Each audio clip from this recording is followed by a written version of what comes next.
Hello everybody, my name is Suyash. You're watching MindBodySpirit. Today I want to make a video about something about which I keep getting a lot of questions these days is how to make others like us more. And I don't claim to be an expert on this topic, but when I was a child, I think maybe I was 8 to 9 years of age, my father went through a phase where he just started paying a lot of attention to these things, and he started reading a lot of books about how to treat others better. How to change our conduct in such a way that people like us more and people are more what should I say, they find us more appealing, and they in a professional setting, in a personal setting, all kinds of scenarios. And so at that time he used to tell me that my father is a very successful surgeon, and he used to tell me that, son, I studied so much throughout my school and college, and I've practiced medicine for such a long time, and these things were never taught to me, and these books are so valuable. And so when a father says these things, it really has an effect on a 8-year-old 9-year-old child. And so I also started to take a lot of interest in these things. And so I read all of that. I don't know how much I understood, but I got all of that from my father. And I think spontaneously started applying those things also without even probably being aware of it. But now those things are a part of my personality. And so a lot of people keep telling me that, when I meet you, I really enjoy spending time with you. Or when somebody meets me for the first time, they tell me that, you're something else, really had a great time with you. And this keeps happening, this keeps on happening. And so I feel that there are certain very simple things, very minute things, extremely simple to apply, but a lot of people, because of their pre-existing tendencies, or simply just because of not being aware that it is so simple to make these changes and to make people like us more, they don't do it. And I feel a sense of waste that, it's so simple, why are these people not applying that in their lives as well? And so since I keep getting these questions from you guys, I thought to make this series of, I don't know how many videos there will be in this series, because I've not really planned this through, but this is the most important thing that I want to talk about as far as making others like us more. And so let's get started.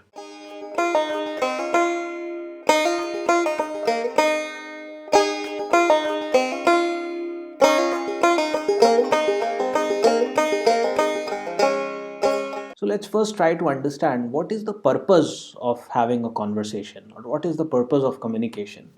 Now, I have viewers, YouTube statistics tells me that I have viewers from countless countries of the world, and I'm so grateful for that. But I'm sure all the Indians who are watching this video right now are all jumping at their seats, and they are saying information exchange because I don't know where, in school or college or university, or I don't know where, but we all have been taught this, that information exchange is the purpose of every communication. And well, theoretically that may be true, but if you really think about it, how many conversations do we have where we have a very critical information that we have to convey to a person? Let's say, there is a person sitting next to me in a flight. What critical or crucial information do I have to convey to him? Had I booked in a different flight, I won't even have met him. So there is no information exchange that I have to be really good at conveying that information, and that would make me a good communicator.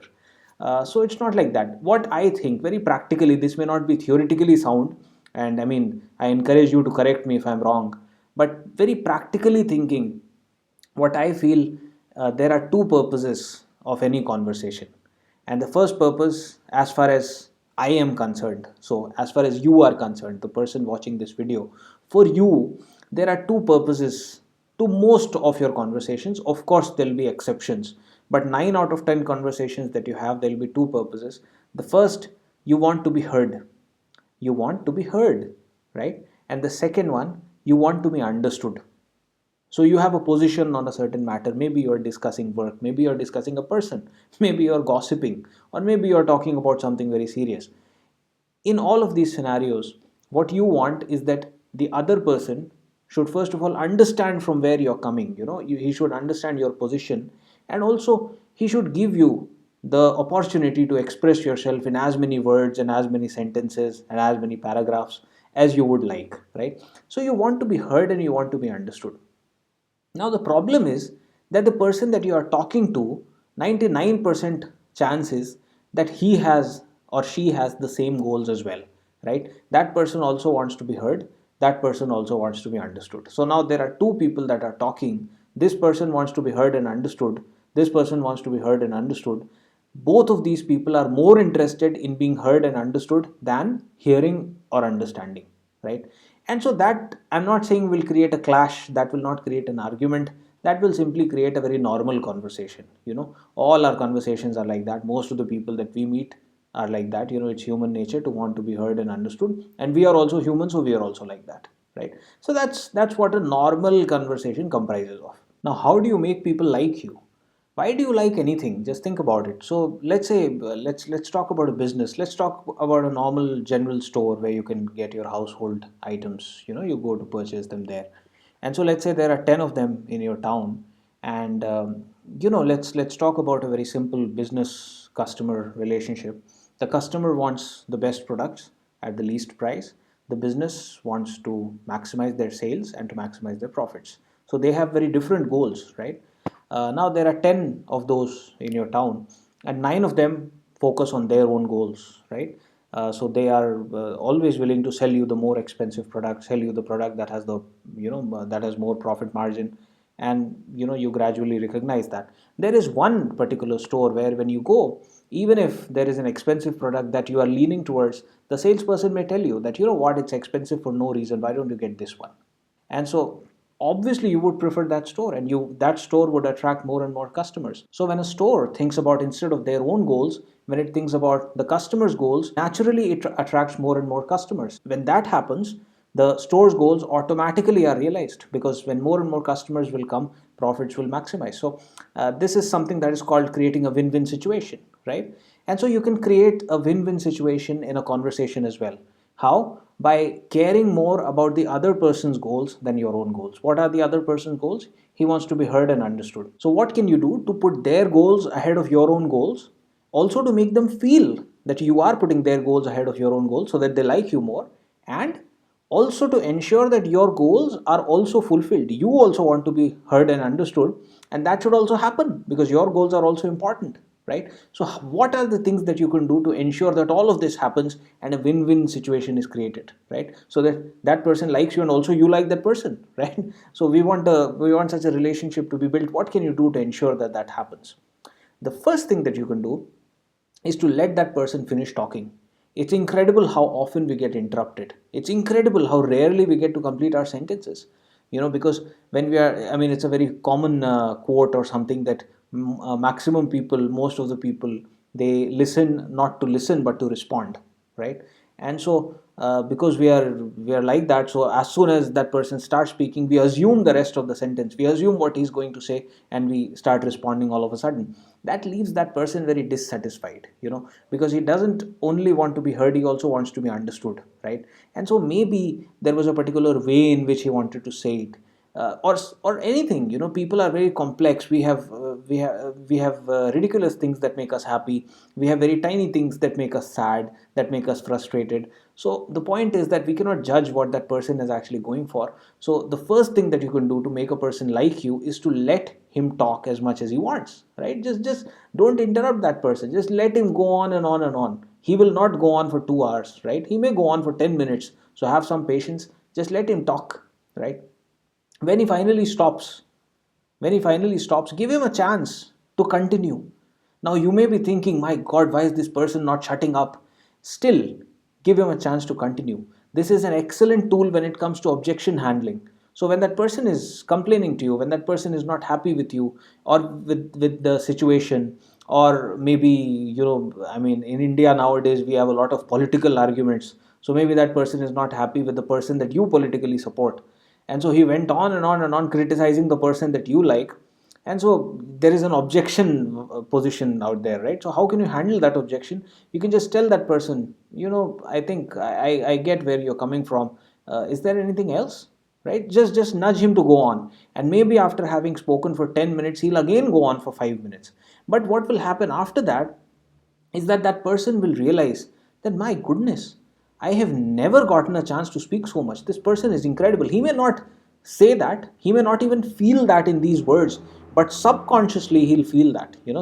His subconscious mind will really understand that, this situation is something different. I'm not used to this. This is wonderful. This is brilliant.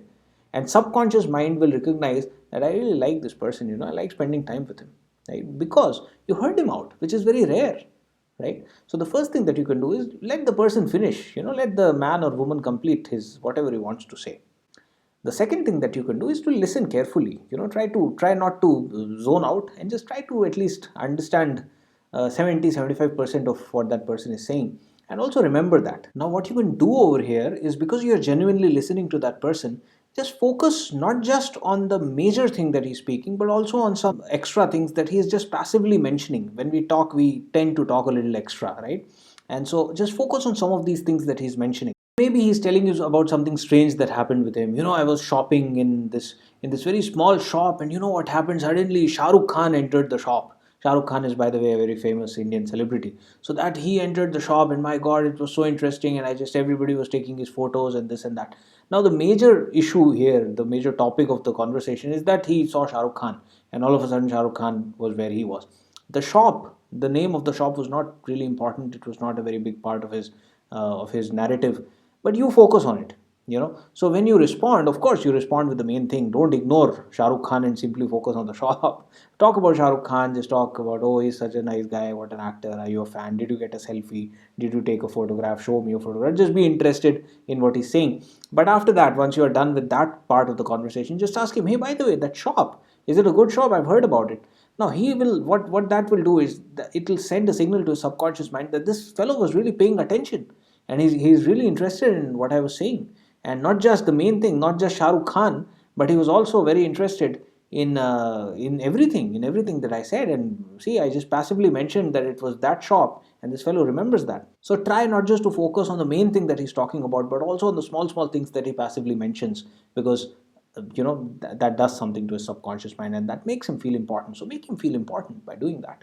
So when you're talking to a person, just hear that person out, and also try to understand, try to remember what he's talking about. And of course, when you respond to him, you'll obviously respond about the major thing that you're talking about, but also just focus on some very small things that he or she passively mentioned in the conversation, right? That will really, both of these will send a signal to that person's subconscious mind that, first, this person was really, he was really interested in what I was saying. He let me finish. He heard me out for such a long time.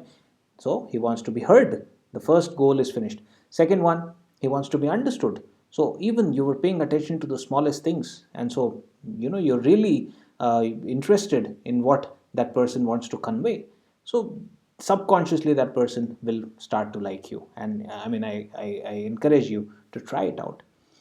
What also this will do is that, because that person will subconsciously and maybe even apparently start to really like you, that person will be much more open to what you have to say, and then you will get your own opportunity to speak out your mind. That person will be less prone to interrupt you. I mean, of course, he has not seen this video, so he may still interrupt you, but he will interrupt you much lesser than what he would have done had you also interrupted him. So you both would have talked interrupting each other to no avail. Maybe you would have an argument, or maybe you would have left that conversation disliking each other more.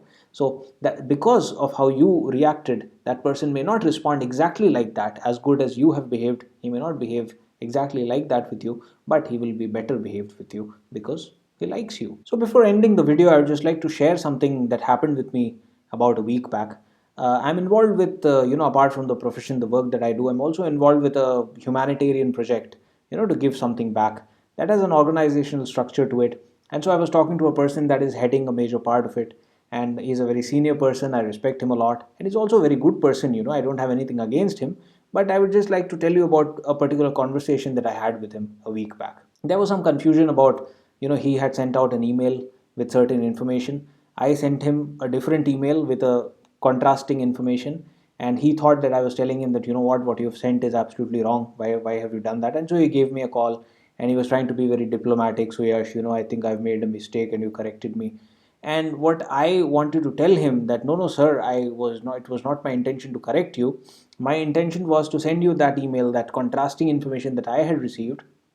I mean, we are part of a team, right? So I'm not trying to contradict you. I'm just sending it to you so that you have the full information, and you also have the opposite information, and so you can make whatever judgment and whatever decision that you have to make with the full information. Now, this I wanted to explain to him, but that person was actually trying to be very benevolent, and he was trying to be very kind, and he was, we are talking about people skills here, right? So he was trying to be a person in that conversation with very high people skills, and yet he made mistakes.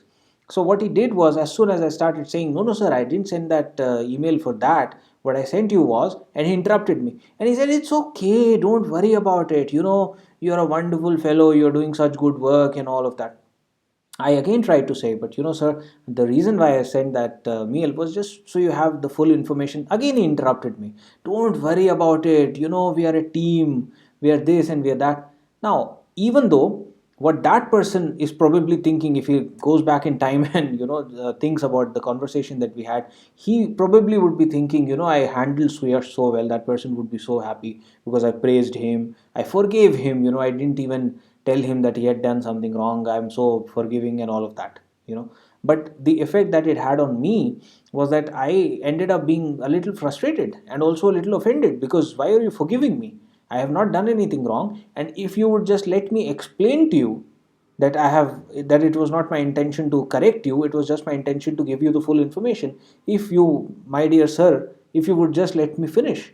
And he didn't let me finish. So I ended up, I mean, when that conversation ended, I was in a position of, I was very dissatisfied, because my part, I was not heard and I was not understood. In fact, I was misunderstood, because that person didn't give me a chance to complete what I was saying. And so I put down the phone, and the thought that was going on, my God, what a weird fellow. I hope that I don't have to talk to him sometime soon again, right? So even though that person was trying to be very benevolent and kind, and he is benevolent and kind, even then, because he didn't let me finish, it left a bad taste in my mouth. Okay. So my point is that we may not be able to judge what a person will dislike in any conversation. We may feel that a conversation is going very well, and that is why I told you that just make this a general rule of every conversation. Let a person finish, right? Let him, give him the satisfaction that I was heard and I could just speak whatever there was in my mind, and that'll automatically make you a much better person in the eyes of a lot more people. Now, so that'll be all for today. In case you enjoyed this video, don't forget to hit the like button. In case you have any comments or suggestions or any kind of feedback, use the comment section below. Don't forget to subscribe, because now I'm frequently making videos about law of attraction, meditation, and also about these people skills series. So it'll be wonderful to connect with you in a better way. As always, it's been a pleasure to talk to you, and I'll see you soon. Bye bye.